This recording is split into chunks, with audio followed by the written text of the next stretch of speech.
It is a case described as simply shocking by the police, the biggest case of serial sex abuse ever investigated. Tonight, a gang of 5 men from Derby has been convicted of systematically grooming and sexually abusing teenage girls. The leaders of the gang are said to be Abid Mohammed Sadiq and Mohammed Rahman Liaquat, both married with children. This CCTV footage shows their gang preying on young girls on a street in Derby. These girls walked away, but another 26 came forward to say they'd been the victims, the youngest of whom was 12. Many of the victims were given alcohol or drugs before being forced to have sex in cars, rented houses or hotels across the Midlands.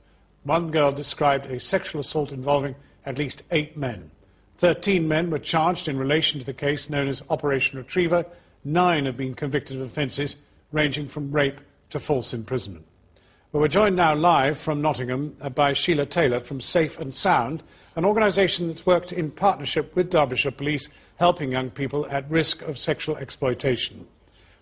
Can I just ask you, first of all, Sheila Taylor, does it all begin online? No, it didn't begin online.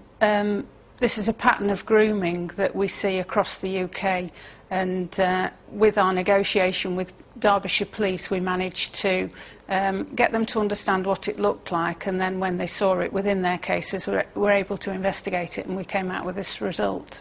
Well, now these convictions have been secured and we're kind of limited by law by quite how much we can say beyond that, but I mean, is this it, or if we just stick for a moment to Derby, is there more of a problem out there than has yet been cracked? The number of young people that are known to our project, this is just a small number. Sexual exploitation is more prevalent than people understand. And what about nationally?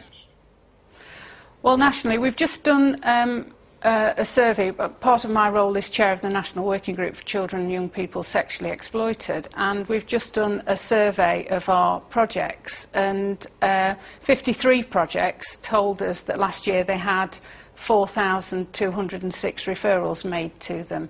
Now that's a substantial amount of young people, but represents less than, well, I don't know, a quarter of our local authorities don't have dedicated responses. So. And the young women and the girls who were caught up in Operation Retriever, what's been the effect of this appalling activity upon them? Well, it's devastating. Any rape or sexual abuse of any description, any sexual assault is devastating to an individual, but when it's this form of sexual exploitation, it takes a long time for children to recover. They need full therapeutic intervention and full care around them. And to what extent does this case encourage you to believe, because this is after all the largest case of its kind ever, encourage you to believe that this is now a serious priority and will secure more arrests?